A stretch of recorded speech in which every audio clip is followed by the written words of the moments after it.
इधर हाथों में हथकड़ी और पैरों में बेड़ियां। क्या सभापति महोदय 10 बजट इस देश के लिए इसलिए बनाए गए थे कि जब 11वां बजट आएगा तो पूरा देश और पूरी दुनिया ये देखेगी कि भारत के लोग हथकड़ी लगा करके और बेड़ियों को लगा करके भारत लौटाए गए। सभापति महोदय, मैं आपके माध्यम से ये बात कहना चाहता हूं कि अमेरिका जा रहे हैं तो पिछली बार हीरा लेकर के गए थे, इस बार सोने की जंजीर ले जाइएगा। जंजीर देखकर शायद उन्हें कोई और जंजीर याद आ जाए। बहुजन नायकों के इतिहास को समेटे 2025 का बहुजन कैलेंडर आ गया है। आज ही बुक करिए अपना बहुजन कैलेंडर। ये बजट टारगेटेड बजट है, ये बजट फोकस्ड है, ये टारगेटेड फोकस्ड उन लोगों के लिए है जो बहुत संपन्न हैं, बड़े लोग हैं, उद्योगपति हैं, उनके लिए ये बजट बना हुआ है। और जो बात कही जा रही है कि भारत को विकसित राष्ट्र बनाने के लिए, मुझे इसमें कोई रोड मैप नहीं दिखाई देता है। और रोड मैप इसलिए नहीं दिखाई देता अध्यक्ष महोदय कि जैसे ही बजट आया, सभापति महोदय, जैसे ही बजट आया, हम लोगों ने वो तस्वीरें देखी हैं।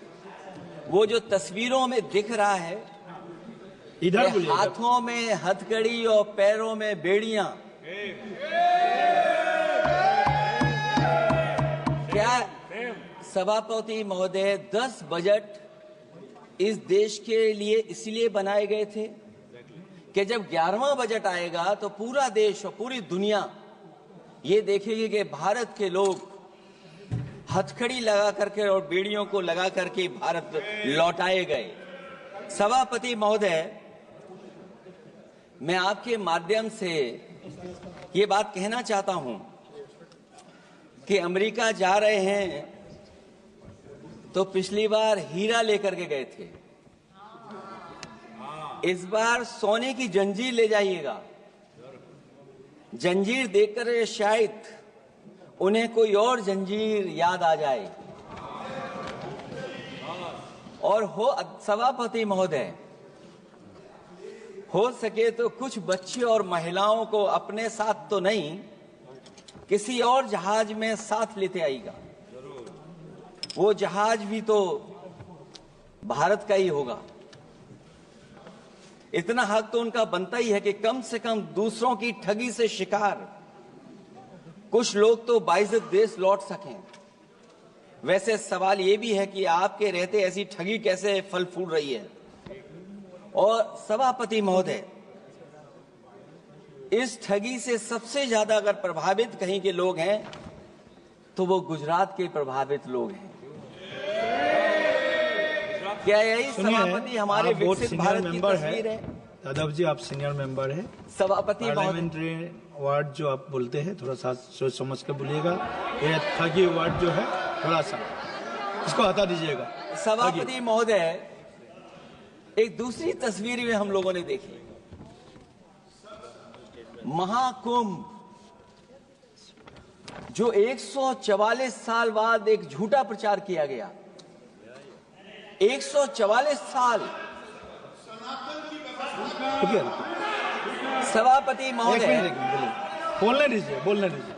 सभापति महोदय, कुछ पॉइंट रेज करा। सभापति महोदय, ये एक मिनट रुकिए, एक मिनट, जस्ट मिनट, एस्ट्रोनॉम, एक minute please, honourable member please, Yadav ji एक मिनट प्लीज, आप बैठिए। सभापति महोदय, यादव जी आप बैठिए, एक मिनट, आप बोलिए। संविधान का आर्टिकल 25, 26, 27 और 28 ये कहता है कि आप किसी भी रिलीजन के खिलाफ किसी प्रकार की बातें नहीं कर सकते। ये लोग एंटी हिंदू है, ठीक है, ये लोग एंटी हिंदू है, ठीक है, पूरे कांग्रेस के। I got the point, please. देख लेंगे इसको। I will see, please be seated। आप लोग बैठिए, हम देख लेंगे। सभापति महोदय, हम देख लेंगे, आप बैठिए प्लीज। आप बोलिए, हम देख लेंगे। गौरव जी बोला है ना, प्लीज आप लोग बैठिए, बोलने दीजिए, नेता को बोलने दीजिए, माननीय नेताजी को बोलने दीजिए। वो महाकुंभ की तस्वीर, क्या हो रहा है? ये भड़काना चाहते हैं, ये भड़काना चाहते हैं। सभापति महोदय, ध्यान भड़काना चाहते हैं। एक मिनट, कोई आप भी ऐसा स्नान वर्ड करके नहीं आए हो, जो कोई भी आस्था के विरुद्ध में बोला है, आपको कोई उसको हटा अधिकार नहीं दीजिएगा। बनता है। आप स्नान करके नहीं आए हो, आपने स्नान नहीं किया कुंभ में। बोल दिया मैंने, सभापति बोल दिया महोदय, प्लीज। आप हटा दिया जाएगा उसे। सभापति महोदय, इन्होंने कुंभ में स्नान नहीं किया। आप इधर देखिए, शहर पर देखिए, उधर मत देखिए, शहर को संबोधन कीजिए। अगर फोटो आई होती तो मैं जैकेट वाली भी फोटो देख लेता। आपका कोई गलत फोटो दिखा है, सभापति महोदय, ऐसा लग रहा है। विकसित भारत की जो दूसरी तस्वीर देखी जी, वो तस्वीर न केवल हम लोगों को दुख पहुंचाती है, बल्कि तमाम वो सनातन को स्वीकार करने वाले लोग, उनको दुख पहुंचाया होगा। सभापति महोदय, अगर लोग तकलीफ में रहे, परेशानी में रहे, और ये पहली बार हुआ होगा ऐसा कि लोग 300 किलोमीटर के जाम में फंस गए, न केवल एक मुख्यमंत्री सभापति महोदय, उन्हें 2-2 मुख्यमंत्रियों को लगाना पड़ा कि कैसे जाम रुक जाए। सभापति, इसके साथ साथ इन्हीं के संगठन के लोगों को जब लगा कि वो व्यवस्था नहीं बना सकते, तो इतने दिनों बाद इनके संगठन के लोगों की अपील है कि भारतीय जनता पार्टी के कार्यकर्ता बाहर आए और लोगों को सुविधा दें, परेशानी दें। ये बात तब सभापति आई है जब लोग दुख, तकलीफ, परेशानी की वजह से इनके खिलाफ चिल्लाने लगे, इनके खिलाफ बोलने लगे। सभापति महोदय, मैं ये पूछना चाहता हूं, जिस स्नान के लिए प्रधानमंत्री गए हो, देश के राष्ट्रपति गए हो, उपराष्ट्रपति गए हो, मंत्री गए हो, क्या यही विकसित भारत की तस्वीर होगी जिसमें आप ट्रैफिक मैनेज नहीं कर पा रहे हैं? आप हर शहर में ये कहा गया कि कोई शहर से निकले नहीं, सब के सब वहीं पर रुक जाएं, आगे नहीं जा सकते, दर्शन नहीं कर सकते। अगर ये सच्चाई नहीं है सभापति महोदय, सब बॉर्डर सील हुए हैं, जितना भारत के लोग सब बॉर्डर सील हुए हैं, और फिर चांद पर पहुंचने का क्या फायदा जब जमीन की समस्याएं न दिखती हों आपको।